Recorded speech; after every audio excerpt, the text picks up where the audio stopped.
Thank you very much, Danita, for that excellent introduction. And I thank all of you for coming out to hear more and learn more about hearing and balance problems. I acknowledge each and every one of you for taking time to learn about an aspect of our functioning that has a profound effect on our ability to relate as ourselves in our lives. As you know, we are busy and we don't like to address problems, so we cling to the idea that everything will always work and should work, and we ignore the fact that things aren't working until we reach some sort of a breaking point. And the reality is that sometimes burdens which we carry, which have been quite heavy, can be dispelled quite easily once we just understand them a little bit better. So I'm going to talk a little bit about how normal hearing works. And this is one of my favorite topics. It's one of my favorite topics because I just find it so immensely fascinating. I'm going to speak, and then Barbara is going to follow me in about 20 minutes. I think that most of you can relate a little bit to this cartoon, and which highlights what can happen in a relationship. This can happen in any relationship, but sometimes it happens because of a communication issue. If we have difficulty communicating, we avoid communication, just as a dyslexic child avoids reading. And we slowly become isolated, and we become less authentically representative of who we are in the world as we live our lives. Now, we are born with an extraordinary system for hearing. Normal hearing is something that is a sensitivity to sound vibrations, and sound vibrations exist in the world at an extraordinary range of frequencies. And there's an area in which we can hear a certain range of frequencies and intensities which our ears are capable of hearing. And if there are sounds that are lower than the human limit of hearing, we call those infrasounds, very low frequency sounds. And if there are sounds which are higher than the ability of the human ear to hear them, we call those ultrasounds. But the sounds that we can hear also have a range, and like most systems, they don't function very well at their limits. At the very highest limits, the ear isn't very sensitive. As you can see, there's only a small range in which the ear can perceive the very highest sounds, 20,000 hertz. And at the lowest limit, about 20 hertz or 20 cycles a second, we're not very sensitive either. It's not a great coincidence that the most sensitive area for human hearing happens to be the range of frequencies and intensities that match the frequencies and intensities of the sounds that come and can be made by the human voice. That is because man has as his distinguishing feature not the opposable thumb, but language. It is language that allows us to categorize ideas so succinctly that we can communicate with one another and pass on ideas and record them in a way that even when we're gone, they can be remembered and knowledge can be built on. With language, we relate to one another, we build order in society and in civilizations, and without language, we cease to be able to participate in that very fundamental human activity. Now, we are all familiar, I think, with this diagram. This diagram shows an ear and its three parts. We have the outer ear, which consists of the auricle and the ear canal. We have the middle ear, which consists of the tympanic membrane and the three hearing bones, which is very important. And then the inner ear, which is the specialized fluid environment where the nerve endings of hearing live, and which is connected by the cochlear nerve to the brain, where hearing actually finally occurs to us. The middle ear is very, very important. Because all of the nerve endings of hearing live underwater, we have to have a way to get sound from the air into that special fluid environment, or we would be almost deaf. I think we've all had the experience of dunking our head under the surface of a swimming pool, and most of the sound from the outside world disappears. And that is because the sound hits the surface of the water and reflects off of the surface and doesn't penetrate the water. Only 0.1% of the sound energy hitting the surface of the water actually enters the fluid environment. So we have been provided with a mechanism which allows much more of the sound energy coming in to actually make it into the water than 0.1%. And the way that's done is by collecting sound with the tympanic membrane and then concentrating the sound that is collected by this 10 millimeter diameter tympanic membrane onto the very small surface area of the footplate of the stapes, the third hearing bone. That footplate of the stapes is only about 3.5 millimeters long and 2 millimeters tall. And because you're concentrating sound from a high surface area to a smaller surface area, the power of the incoming sound is increased, and a much higher percentage of the incident sound energy makes it into the fluid. When our ear fills up with fluid, this doesn't work very well. Sound hits the eardrum, and it's like hitting the surface of the water. And I think we've all experienced at one time or another having our ears blocked with fluid after an airline flight or after a cold. The bones of hearing are tiny. You can see the malleus, the incus, and the stapes, or the hammer, the anvil, and the stirrup on the surface of a Roosevelt dime.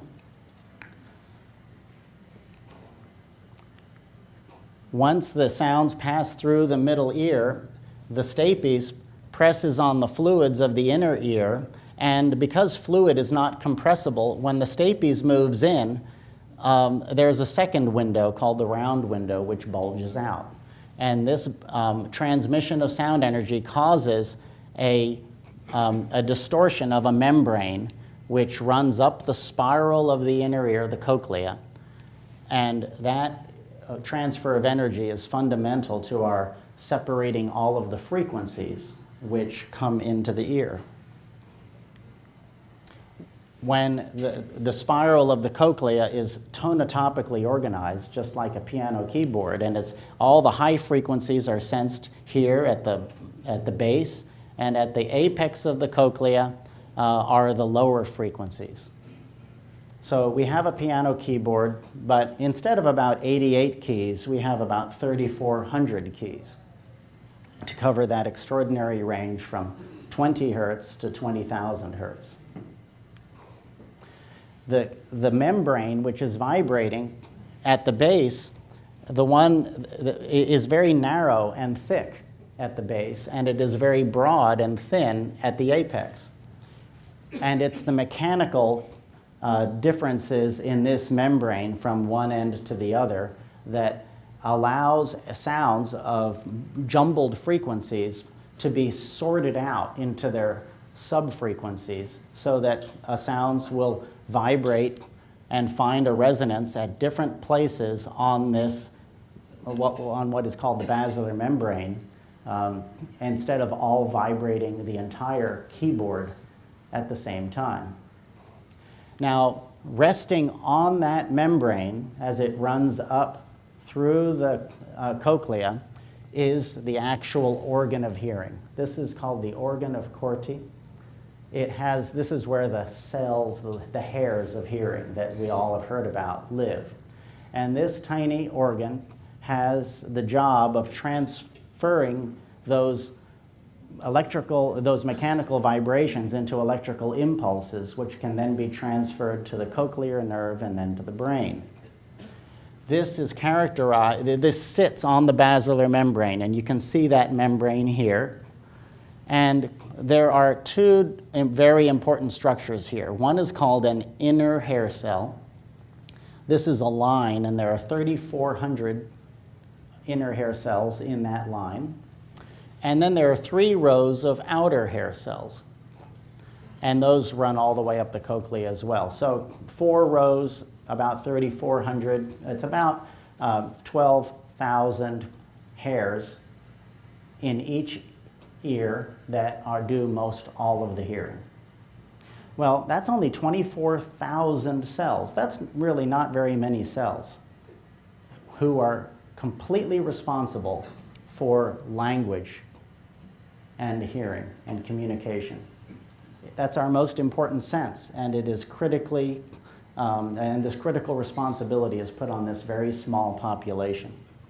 If we look at this looks like a nice medical illustration. Maybe it's not really quite that way, but when we look at a scanning electron micrograph of the same thing, we can see how beautiful it is. We have the row of inner hair cells, and then we have 3 rows of outer hair cells, and you even see the cell bodies of these outer hair cells, and the fluid spaces within the organ of Corti, and then the basilar membrane. It's a marvel to see.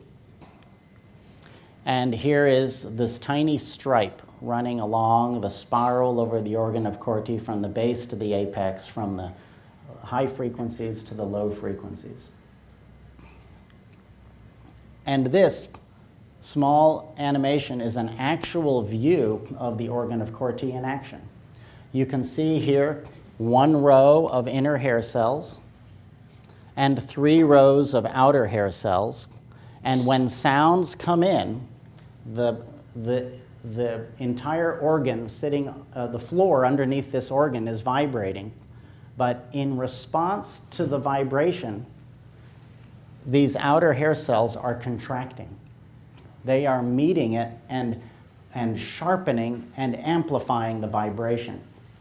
Because as you can imagine, the frequency of the sound, which comes onto the basilar membrane in the inner ear, may set up in different locations for different tones, but that wave may be so broad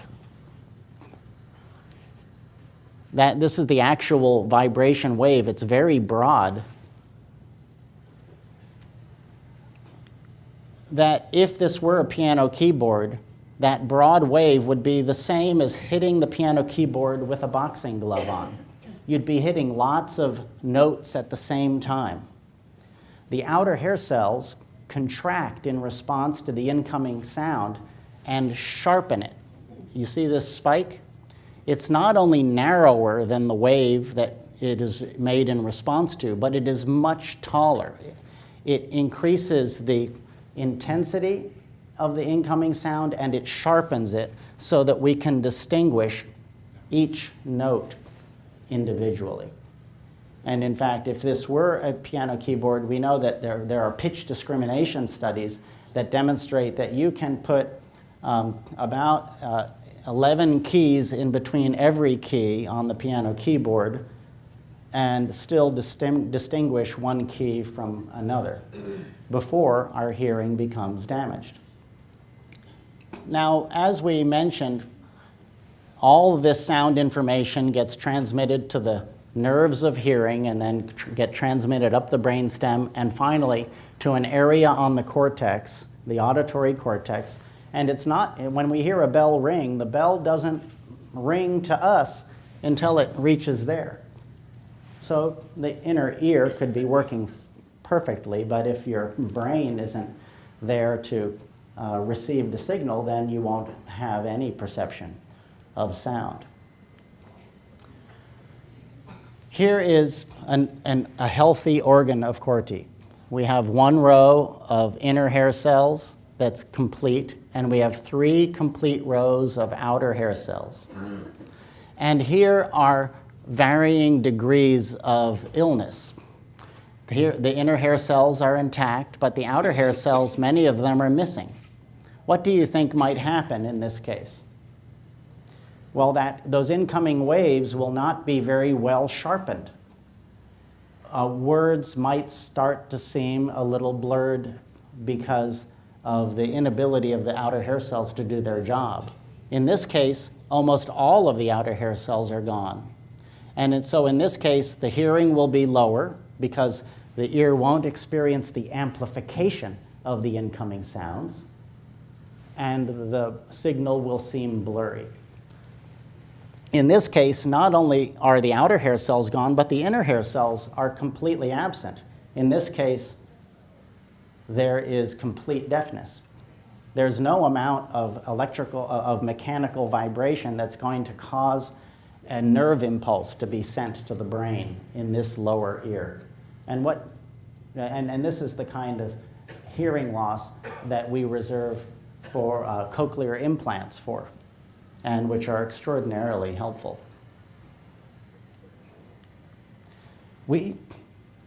As you remember, all of the sounds come into the ear at one end of that keyboard, the high end of the basilar membrane. So whether it's a low frequency sound or a high frequency sound, all sounds have to come in through the high frequencies. The high frequencies are, in a sense, the doormat of the inner ear. And the carpet there gets worn out. So it's no surprise then that we lose our hearing in the higher frequencies first. You know, our ears evolved before the combustion engine or the transistor and before gunpowder were invented. These are the three greatest sources of noise in our environment. Otherwise, the world is a relatively quiet place, and there isn't enough noise in the natural environment to wear our ears out. But we live longer now, and we have a noisy environment, and it's natural that we will start to experience an attrition of hearing. Now, it may be hard to see this line, but you can see that as we get older, we start to lose our hearing more and more in the high frequencies. This is the natural phenomena of hearing. And it has consequences which are predictable. If we look at the sonogram of hearing for a man and a woman's voice, we can see that there is a very strong peak here in the low frequencies. This is the fundamental frequency made by the vocal cords. But the rest of the sound of a man or a woman's voice comes from the timbre of the rest of the instrument. Well, what's the rest of the instrument? It's the resonances created by the throat and the mouth and the nasal cavity and the sinuses. And it's those resonance frequencies and the harmonics of them that make it possible for us to recognize a male voice compared to a female voice. When we start to lose our hearing, we don't lose our ability to lose these strong low frequencies, but we do lose some of our ability to tell the difference between these resonance patterns. And as you can see, this gray area is the resonance area for a female voice, which extends further into the high frequencies. So when we start to lose our hearing, like on the previous graph, and our hearing starts to drop in the high frequencies, we're going to lose our ability to recognize and get voice information from women more than from men first. Finally, it will affect the frequency areas that will make it difficult to hear any voice. So women and children suffer most in their ability to stay connected with men who have lost their hearing. Because if you can't be heard, you can't be acknowledged.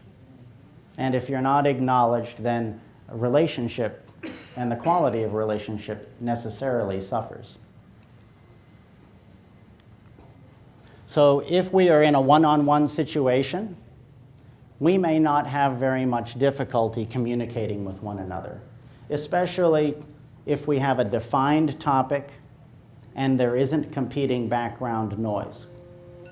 But if there is background noise, then we may have difficulty anyway.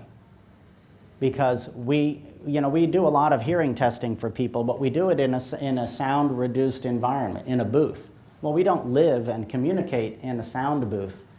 We live and communicate in places that do have background noise. This is a tremendous concern in education. The background noise of classrooms created by the shuffling of chairs and feet and children's bodies necessarily interferes with children's ability to hear and attend, especially if they have hearing loss. Things can get much more, a lot of people who have significant hearing loss are getting by because they stay indoors and they only communicate one-on-one, and they've learned that they can be effective if they come over face-to-face with the person that they're communicating. They've also learned that they don't expect to be heard when they're in the other room, or if they're not face-to-face, or if they're in any environment where there's background noise. So yes, you can cope with hearing loss by isolating yourself socially, but because one of the fundamental experiences in humanity is sharing our lives and experiences with others, we want to be able to function where there are other people to speak with. Even in a group of 4, the communication interactions are more complex. And it becomes really difficult to keep up with the conversation if we're trying to guess and fill in the blanks of those words which we didn't hear, and now our process of guessing is causing us to miss the next sentence and the words which may have been spoken. So it becomes very, very difficult. Ultimately, speaking and listening becomes so effortful that we don't even want to do it if we're tired. Imagine right now you can hear me. And you can hear me clearly because I'm using this microphone. But if I turn the microphone off for just a minute and I just start to speak like this, you can probably lean a little forward on your chair. So if I take the microphone away, you can compensate by leaning forward on your chair and being a little bit more attentive. And that's kind of the default communication situation for a lot of people who have hearing loss, but who don't address it with hearing aids. You want to be able to hear the way you're hearing me now, and with the advantage of amplification and then the other sophistication that goes into today's hearing circuits. Unfortunately, that example with the microphone out is sort of what kids are exposed to all the time when they're in the classroom. We especially don't want to be missing out on some of the most precious experiences because of our hearing loss. So a few closing statements, and that is just that I would really want to tell you that when we have hearing, is that hearing is one way that our brain stays healthy and stimulated.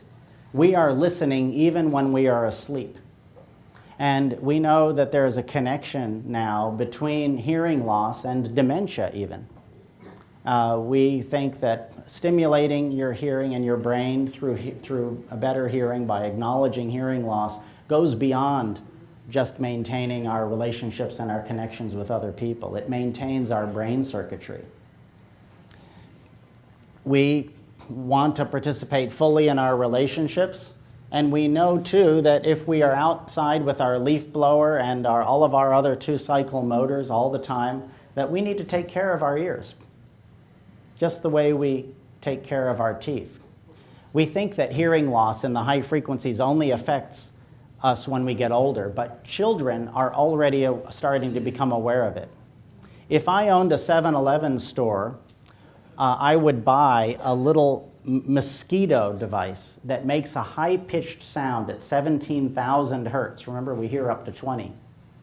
And it makes this sound that's a little irritating. It's not irritating to you because you can't hear it. It's not irritating to me because I can't hear it. In fact, if you're older than 20, you can no longer hear it because there is enough noise in our environment to eliminate that high-frequency hearing even by the time we're 20.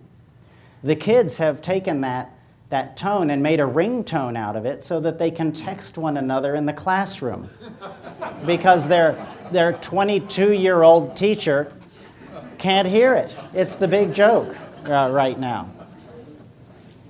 So we need to let them know that if even they can't hear the mosquito ringtone, then they're already damaging their ears and need to take precautions. So we're not going to be able to communicate effortlessly our whole lives. We'll be lucky. You're lucky if you can, because we live in a noisy environment and we haven't been taking care of our ears the way we might have. We should be aware that we can all hear everything that we can hear, but it's an extreme arrogance to say that I hear everything that I can hear is like a doctor saying, I don't understand your problem, you must be making it up. We can't be allowing ourselves to fall into that sort of rut, but we are all prone to it.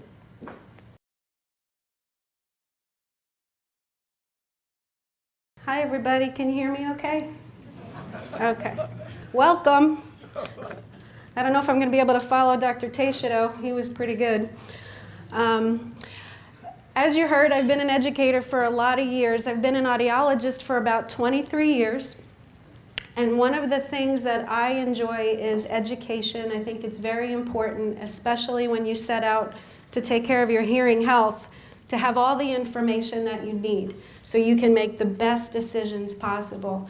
So I'd like to know who I'm talking to. So how many folks in this room actually wear hearing aids right now?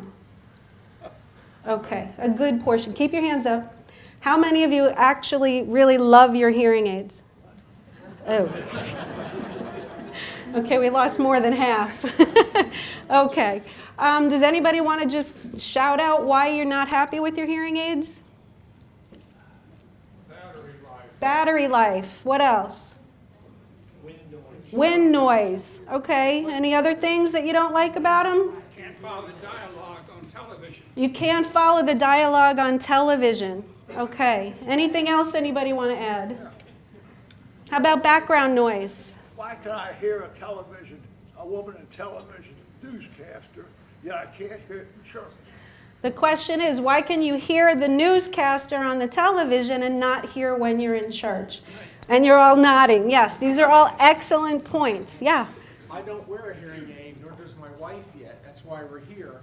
But talking to folks around the table, one of the biggest problems they have with their hearing aid experience is poor customer service on the part of the company that sold it to them for big bucks. Poor customer service. Okay, those are all excellent points. Nothing that you would find here, though, I will tell you. Yeah.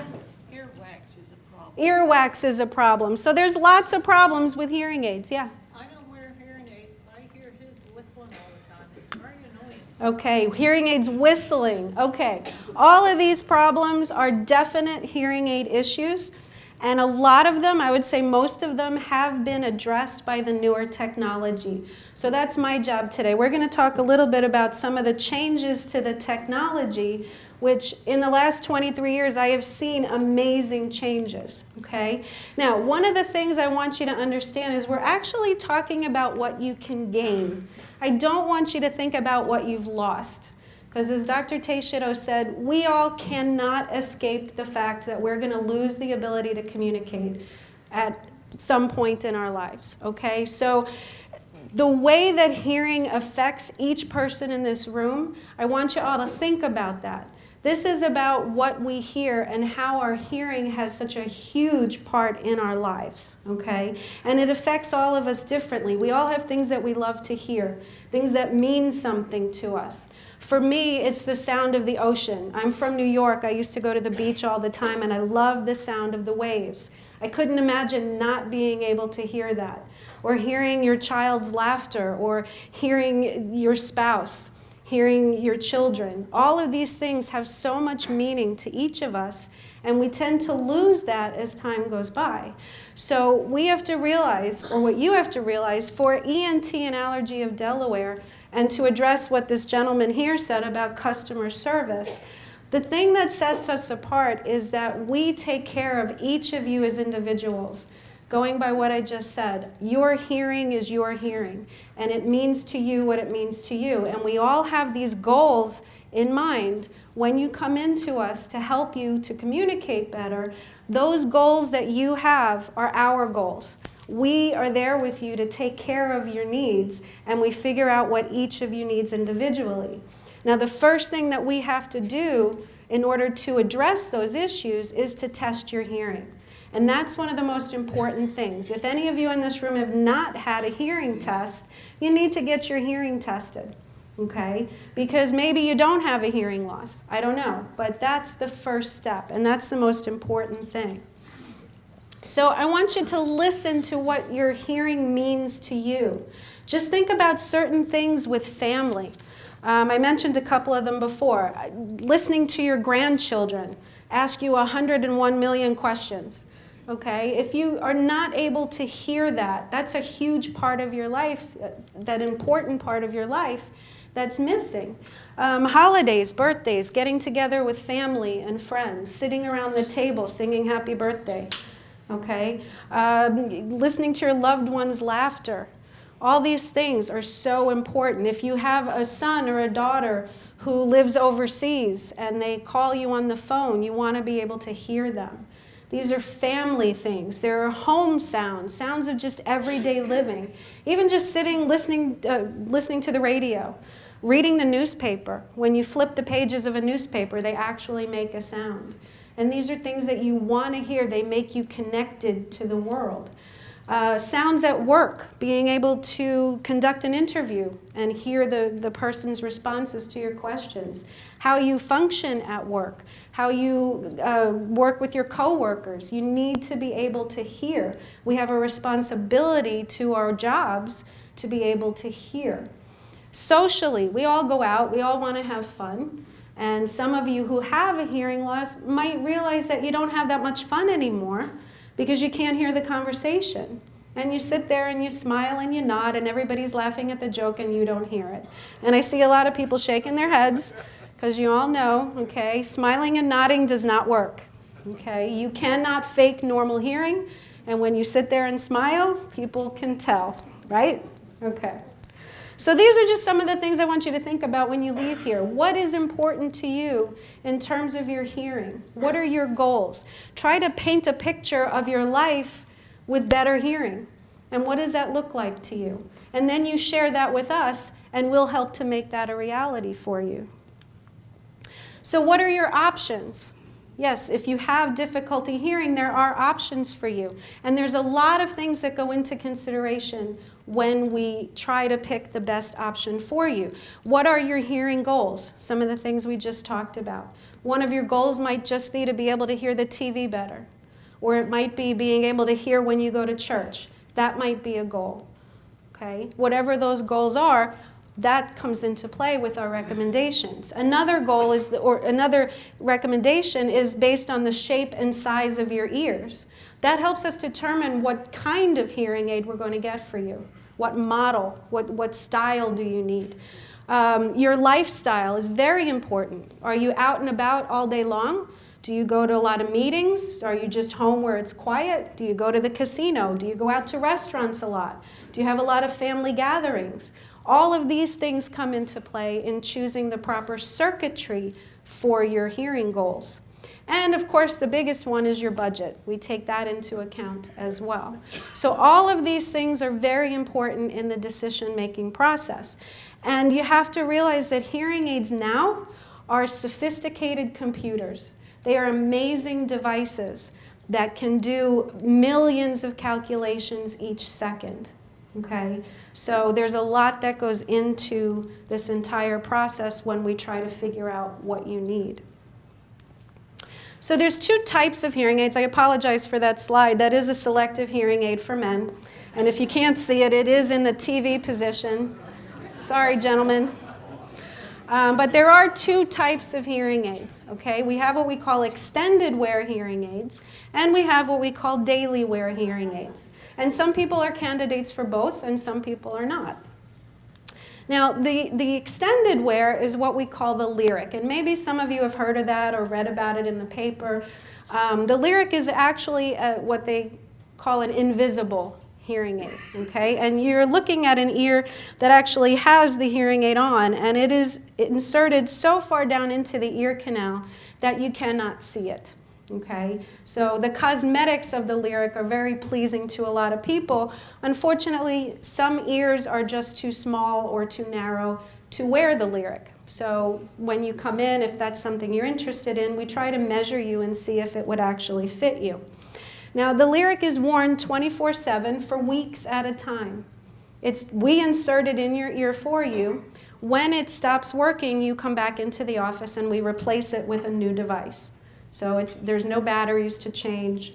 There's nothing. You don't have to do anything with it. You can be fit the same day with the Lyric, and it is purchased as an annual subscription.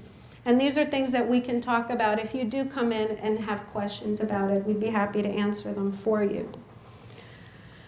Okay, daily wear hearing aids are the ones most people are very familiar with. And these are the kinds that you put in the morning, you take them out at night, you change the batteries regularly, okay? And there's all different styles that you can see. We have the kind that goes behind, well, these are custom.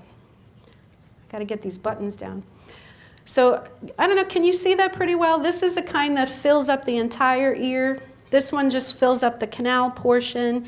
And this one is what we call a completely in the canal. That is kind of small and sits pretty deep in the ear. So these are custom molded to you based on the size and shape of your ear. There's also something called a nano, which is similar to the Lyric in terms of size. It's very small. You can just barely see it here in the ear canal. And this is a large paper clip, and that's the actual size of the nano, which is very small. Non-custom hearing aids fit behind the ear, and there's sort of three styles here that you can see.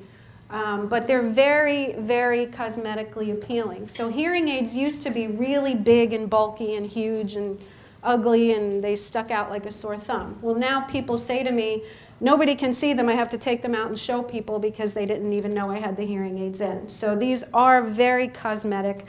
I don't know if you can see that little wire right there. But the remainder of the hearing aid sits behind the ear on all of these models, so they're very cosmetic. And they come in great colors. So whenever anybody gets a color, my favorite one is the blue one. So when you get blue, I'm all excited. I love the red one too, and the purple.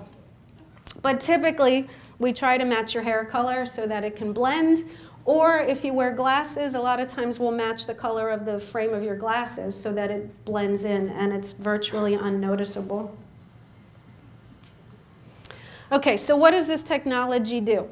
Now, how many of you have seen people that stand there with their finger in their ear and they're turning their hearing aids up and down and up and down? Have you seen that a lot? Yeah, okay. What they're doing is trying to turn the hearing aid up. When they turn it up, everything gets really loud, and then they have to lower it. They're trying to hear you better, but when they turn it up, they make the background noise louder. So they try to turn it down, then the background noise is okay, but then they can't hear you. So they're constantly fiddling with it to try to get things comfortable.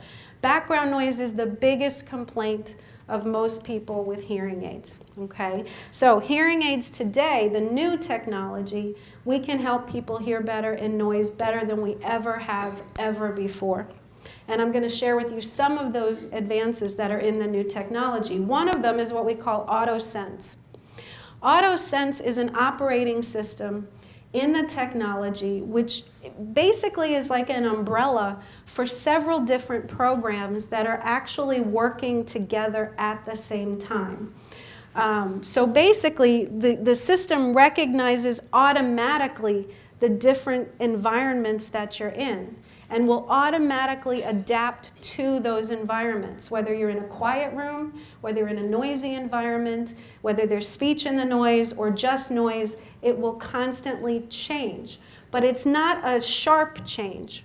These different programs are going to, as it says here, for multiple programs in real time to provide a seamless listening experience. So this is not anything that you would notice happening. You just get better hearing, and you don't even think twice about it. There's nothing that's clicking or making any kind of noises for the different changes. Now, within the AutoSense program, depending on the circuit level that you choose, there are basically 4 levels: essential, standard, advanced, and premium. And depending on which of these levels you choose, you would get certain of these programs within the AutoSense program. So if you look at the premium program or circuit has all of these programs in it. There's a program for calm situations. There's a program for speech within the background of noise. There's comfort in noise, which is really when you're just sitting in a noisy place and you're not even speaking to anyone. There's a music program. There's comfort in echo. If you've been in a very reverberant environment, some churches or big halls, and the sounds echo all over the place. Well, echoing makes the speech signal very distorted, and it makes it harder to hear. So one of these programs within AutoSense will actually find or seek out reverberant conditions and cut down on the echo to help you hear better in those situations. There's also speech in loud noise, which is actually more of a beam, which will literally shut down certain microphones in the hearing aids and focus on what's directly in front of you. And again, it will do this automatically. And there's also now something called speech in car. So when you are in the car, the hearing aid will actually stop amplifying car noises, like the road noise or the wind noise, but continue to amplify speech. And it does this, again, automatically. You're not pushing buttons, you're not doing anything. So if you picked a premium circuit, you would have all of these available to you in the AutoSense. As you go to the different levels, the advanced one has the first 4: calm, speech and noise, comfort and noise, and music. If you choose an essential line, then you have these 2 programs. You don't have the other ones. So depending on which circuit you pick, you can have all of these automatic programs. And it doesn't stop there. These are just the AutoSense programs. In addition to that, behind the scenes, while all of this is going on, there are other features. There's something called speech and wind. Somebody mentioned wind noise here earlier, okay? Certain levels, I think just the high-end level, the premium level, has speech and wind. So the hearing aid seeks out wind noise and suppresses it, but it continues to amplify speech. So if you're a golfer, you can do really well when you're golfing, or if you like to take walks on the beach and you want to hear your spouse or your friend, this can help you out during those situations. There's something called speech in 360, which will actually seek out speech, and the microphones will zoom in on that speech in a 360 radius around you. If somebody speaks behind you, it'll pick up the speech behind you. Somebody speaks in front of you, it will zoom that way. Duophone is amazing. It allows you to hear out of both ears on the telephone. That's one of my favorite features. We are designed to hear out of both ears, and when we do, speech is much, much clearer. So listening with both ears, when you pick up the phone and hold it to one ear, it automatically kicks into sound in both hearing aids so that you're able to hear clearer when you're on the phone. And then Sound Recover, which is available in all the levels, it's a program that is exclusive to the Phonak products. And this particular program actually shifts high-frequency information. When Dr. Teixeira spoke earlier about how we start to lose high-frequency information first, Well, the best hearing aids in the world are unable to amplify a lot of those high frequencies. So what the Sound Recover does is it actually shifts them over into a lower frequency range that you're able to hear better. So we're able to give you much more speech clarity than most other hearing aids that are out there. And this is available in all of the levels of the circuitry. And it still doesn't stop there, okay? There are so many other features. There's noise block, sophisticated noise suppression systems in these circuits that help people hear speech. But now I'm not saying we're eliminating background noise. You cannot eliminate background noise unless the room is quiet, okay? But we can suppress the amplification of noises in the environment and still amplify speech much more than the noise. There's something called quick sync. Quick sync means that the hearing aids talk to each other. So if you want to adjust your volume, you don't have to do both of them. You can just do one, and they both get adjusted at the same time. And there's other things with the quick sync, but basically the hearing aids are communicating with each other. There's wind block, we mentioned that. There's very sophisticated volume controls. In the new technology, when you turn up the volume, you are not making everything louder. If you are in a noisy environment and the hearing aid realizes that it has gone into a noise program, as you turn up the volume, it's actually turning up the noise suppression and the speech sounds. So it's not an overall global volume that's going to make the noise in the room louder. So these are things that have helped people hear better in the noisy environments. We've got the echo block we talked about. Ultra zoom. Ultra zoom is a directional capability where if the signals that are behind you are louder than the signals in front of you, the hearing aids actually go into a 45-degree beam like this. And all it does is amplify what's in that beam in front of you. It stops amplifying everything behind you. So again, all these little things add up to people hearing and understanding speech in noise much, much better than we could ever do before. Sound relax, that works on impulse noises. If somebody drops a pot or slams a door, the hearing aid will suppress those impulse noises but continue to amplify speech so you don't really miss a beat. Okay? So the technology, again, is incredible. All of these things are working behind the scenes. Not every level has all of these features, but most levels have a lot of them. We also have connectivity to wireless communication. Okay? Hearing aids don't solve all of your hearing issues, and sometimes we need a little bit more in addition to the hearing aid. So you might need what we call a ComPilot, which can help route signals to your cell phone via Bluetooth. And it can also connect you to your TV. We have TV links. We have something called a Roger, which is a personal listening system, like an FM system. So there's all kinds of additional devices that some people get benefit from, and they work through Bluetooth technology. So there's a lot of connectivity. We also have special portable phones like this that actually connect the signal right into your hearing aids. So we can help you in every area. We also have things, other options besides regular hearing aids. Some people have hearing loss only in one ear and not the other. And for those people, we can try something called a cross hearing aid, where we take the signal from the ear that doesn't hear properly and we send it over to the ear that has hearing. And that works really well for a lot of people. Some people choose a surgical option, which is something called a Baha, and there's now a magnetic type of Baha where the processor literally sticks to your head with a magnet, or the original one where there's a titanium little abutment that's implanted into behind your ear, and then you snap the little processor on. That's good for a certain population of people. Not everybody is a candidate for that. But again, there's options for everything. We never say never.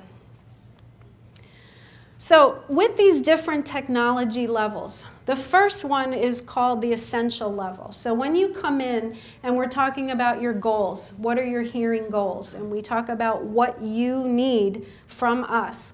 one of the things we talk about is the type of technology. What circuit level will you need? And again, it's also based on your budget. If you choose an essential level, that's mostly for people that have a quiet lifestyle. So if you need help one-on-one or just quiet leisure activities, people who are mostly in quiet situations do perfectly well with the essential level. It doesn't have a lot of the bells and whistles, but you don't need those. Now, if you are a little bit more active, let's say you need help with the TV and maybe you're on the telephone a lot, then you might want to go up a little bit to the standard level because it has a few more features in it that are going to help you in those situations more so than the other level would, okay? If you go up to the advanced level, this is more for people that have a very active lifestyle.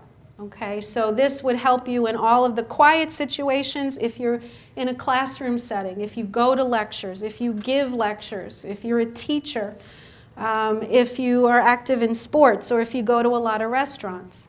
People who are in restaurants a lot, people who do a lot of noisy things, really won't do well with an essential hearing aid because it's not sophisticated enough to handle the noise. And these are things we discuss based on your needs. If you want the best that we've got, then you would choose the premium. The premium is going to help you in every situation. It has the music in it. It has the drive if you drive a lot. Okay? So as you go up on the technology levels, the circuit gets much more sophisticated and it can handle surrounding noises better. So anyone who's in a quiet world would do great with an essential or a standard hearing aid because that's all you need. If you have a much more active lifestyle, the higher level circuits are usually going to handle that better. Okay? So one of the things I want you to remember, every one of us hears the world and experiences sound differently. But we all realize how important our hearing actually is. It is one of the most important senses that we have. What will you gain through better hearing? This is all about what you get. What can we do for you to give you a better quality of life? And that's our goal.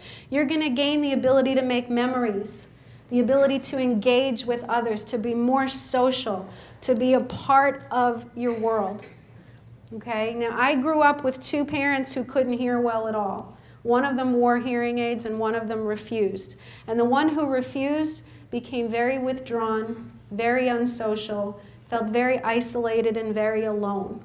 And that's really sad. And that's why I am such an advocate for helping people to hear better. We communicate with each other. That's what we are. That's what we do. And when we lose that ability, we lose a part of ourselves, and then our quality of life goes down. So we don't need to be stubborn, like Dr. Teixeira said, or arrogant that we feel that, you know, we hear and understand everything. The thing is, you don't know what you don't hear because you don't hear it. And our job is to put that back for you and to make your quality of life better. So the things that you're going to gain from all of this is just a very short list of all the things. I'm sure if we went around the room, which we won't, but I'm sure if we did, each one of you could come up with something to add to this list. You would gain awareness, well-being, joy, motivation, experience, respect, wonder, opportunity. Think of the things that would open up for you if you were able to hear better. Because think about what it was like when you could hear. Okay? We have a different confidence about us. And when we start to lose that ability to hear certain things, we lose that confidence. So there's so much to gain from amplification. So much that we can give back to you. So these are my final thoughts. To gain hearing is to increase speech understanding, which is so critical to our ability to communicate. Okay? To perceive more natural sound quality. To increase convenience and comfort, and most of all, to improve quality of life. That's the key. We are going to make our lives so much better by amplification. Will we make it perfect? No. Even when we all had normal hearing, we didn't hear perfectly, okay? But we're going to hear so much better if we allow ourselves the ability to gain all of these things. We're going to be with you every step of the way.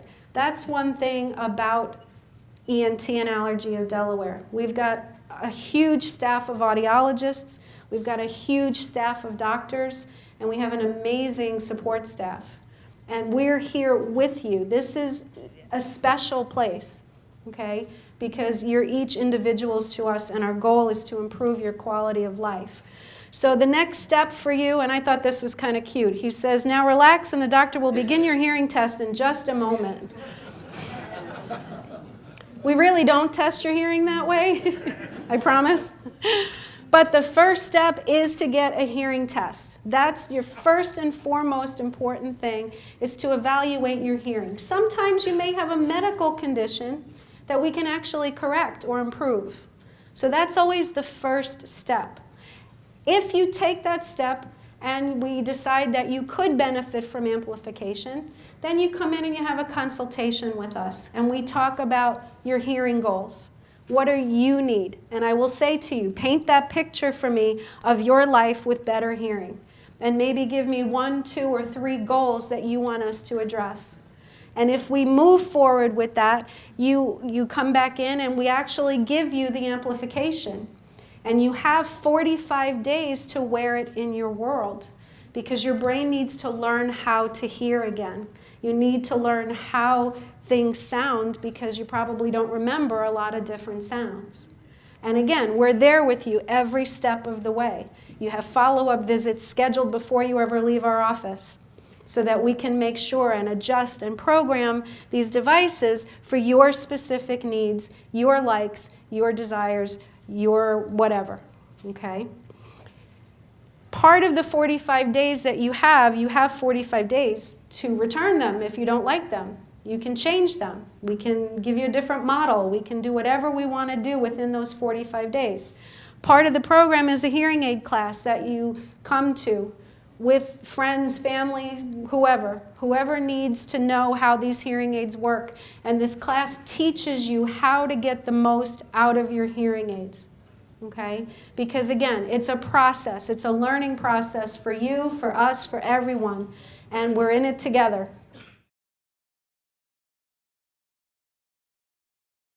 The question had to do with comprehending speech when speech is very rapid. And that is something that can be a difficulty. Rapid speech is not always enunciated very well, and is even more taxing than clear speech when we have a hearing loss. There are also differences in our ability to interpret sounds. And as you know, when we have children, we're always concerned about whether or not they're visual learners or auditory learners. So 2 people who have hearing tests which look exactly the same may have significantly different abilities to distinguish the clarity of words, even though on the surface they seem to have the same degrees of hearing loss.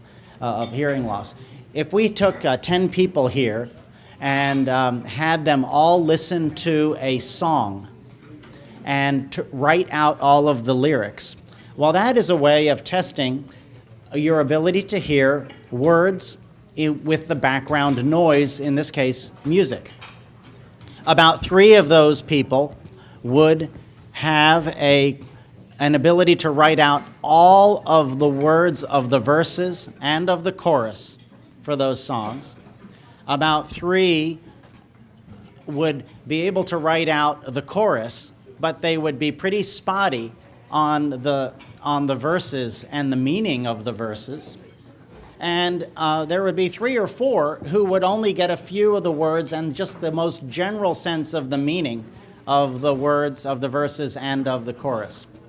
And that is to say, we have inborn differences in our ability to process incoming auditory information and to separate the figure of the word from the background of noise. So what we can guarantee, though, is that if we're going to be solving the puzzle of what's missing, we can usually do a better job when we're dealing with more information rather than less information. And that's something that hearing aids can always provide every one of us. The question has to do with if you work in construction and there's a lot of noise around, would you leave the hearing aids in or take them out? Infrequent. Okay. Hearing aids are amplifiers, but they are designed with a limit. So we make sure when we program them that they're not going to exceed a certain output level, which can be damaging to your ears. But whether you wear hearing aids or not, noise can damage your ears. So we always tell you to remove your hearing aids and put earplugs in, because sound can get right past the hearing aids and still cause damage. Does that answer your question? Okay. Well, in this case, the question has to do with a severe episode of dizziness or vertigo that resulted in a trip to the hospital and a hospital stay, and which was ultimately attributed to an inner ear problem. Well, as we mentioned, we have hearing, and the hearing has a range of frequencies to which it is sensitive. And hearing goes from high frequencies to very low frequencies. And balance is in the same inner ear and uses hair cells that are not too different than the hair cells of hearing, but that sense extraordinarily low frequencies, frequencies that are so low that we sense them as motion. So if you do get an inflammation in the inner ear, it can affect the balance and cause an episode of vertigo. Now, whether that was truly the cause at the time is sometimes very difficult to assess. And if this is something that is recurrent, I would suggest that we take a careful look at it when an episode is not happening. The question was about tinnitus. One of the features of the hearing aids is what we call a tinnitus masker. Oftentimes people come into us and say they have a lot of noises in their ears, whether it's ringing or chirping or eggs frying or hissing. And a lot of times that can interfere or cause a lot of issues for people. So we can turn on in the hearing aids what's called a masker, which is basically a type of a noise. And we can adjust the frequency of that noise and the volume to just the right level to help you not hear the ringing in your ears anymore. And that comes in a lot of the different levels that we have, but it also comes in every one of the circuit levels. So it's basically you're listening to another noise in place of the noise that you have in your ears. But oftentimes when you wear hearing aids, just the fact that you have hearing aids covers up the ringing that you have in your own ears, and you don't even need the masker. The question was, when does a person become a candidate for a cochlear implant? A person becomes a candidate for a cochlear implant when, even with the best hearing aids, only 50% of the words can be understood. And we do a special test in order to evaluate your candidacy, which is not in a sound booth. We actually, it's done with background noise because that simulates your natural listening environment and with your best hearing aid fitting. And if you score below 50% on that hearing in noise test, then we can say with pretty good confidence that a cochlear implant would give you much better speech clarity than the hearing aids that you're using. Okay, I think the question that you had for me was, how long do hearing aids last? And then when you have sensitivity to sound, what happens when you're wearing a hearing aid?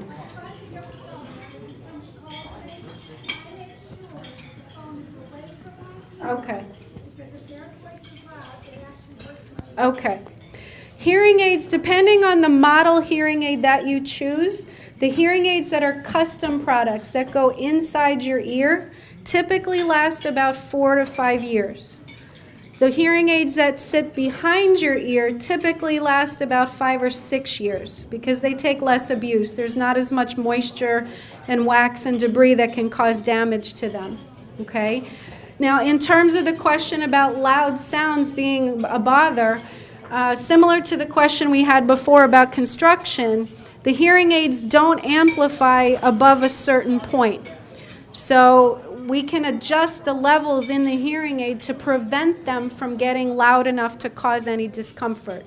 Part of the fitting process is to figure out what your comfort levels are, and we make sure we never exceed those. So the technology can address those issues. The question is, have there been any medical advances on minimizing the impact of Meniere's disease? Meniere's disease is an inner ear condition which is associated with fluctuating hearing loss and a sense of fullness in the ear and a roaring tinnitus and unpredictable episodes of vertigo. The biggest advance in Meniere's disease in the last 10 years is that Meniere's disease may actually be a form of migraine of the inner ear, and that and migraine is an exceedingly common problem.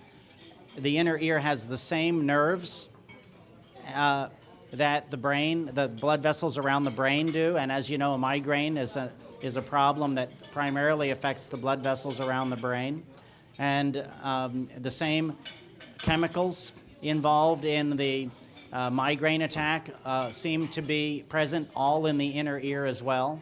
And there are a substantial number of Meniere's disease patients who respond to migraine treatment. That is to say, we give them migraine preventive medication that we've used to prevent headaches, and their Meniere's disease episodes stop. There's also an unusually high prevalence of migraine in patients who have Meniere's. If in the general population, about 13% have migraine. In a group of patients with Meniere's disease, you'll find that 54% have migraine, and if you have bilateral Meniere's disease, it's as high as 85%. So that's the biggest advance. Warranties. How many folks would like to know about the warranties on the hearing aids? Okay. Can you all hear me okay? All right. There's different levels of technology, and depending on all those different circuits that we talked about, each of those circuits comes with a specific warranty. So if you look at the essential level or the standard level, those have a 1-year warranty with them. The third level has a 2-year warranty, and then the fourth level has a 3-year warranty. And our warranties cover everything, all of your services, all of your visits, all of your programmings and adjustments. Each level gives you a certain number of batteries. So if you choose the high-level circuit, you get 60 packages of batteries, which holds you for 3 years. Okay? Anything that you need in terms of repairs from the warranty, from the manufacturer, are covered. Now, the company that we do a lot of our work with is called Phonak. And this is Beth. Beth is one of the representatives from Phonak. And we do most of our work with Phonak. I've used them for about 12 years because they provide us with the best customer service of anything that I've ever experienced. Their products are phenomenal. They're sturdy. They hold up. We very rarely have to send hearing aids in, but the warranty is in place to cover you. You also get loss and damage coverage included for that time frame, 1 year, 2 years, or 3 years. Okay, so the warranties are on all of the different products. Is there a particular type of vertigo you're referring to? Okay, he's referring to a type of vertigo caused by loose crystals in the ear. And this is called benign paroxysmal positional vertigo. It's not actually correlated with hearing loss, although as we age, we're more likely to lose crystals in the inner ear. There's a general correlation for independent reasons between the loose crystals, the benign positional vertigo, and the age-related hearing loss. Well, I thank you very much, everyone, for attending, for your excellent questions, for your attention, and most of all, for taking time to learn about this very important part of your functioning. And we have an extraordinary organization. We have a lot of fun, and we it thrills us to be able to help people when they come into us to reach their communication goals. And as Barbara mentioned to you, we really do take a stand for each individual to make sure that we don't have anybody leave with a hearing aid that is not optimally fit for them. And we'll continue to work with you to the extent that your hearing loss permits to make sure that your treatment is optimized in the context of today's technology. Thank you, everybody. Thank you. Enjoy your lunch.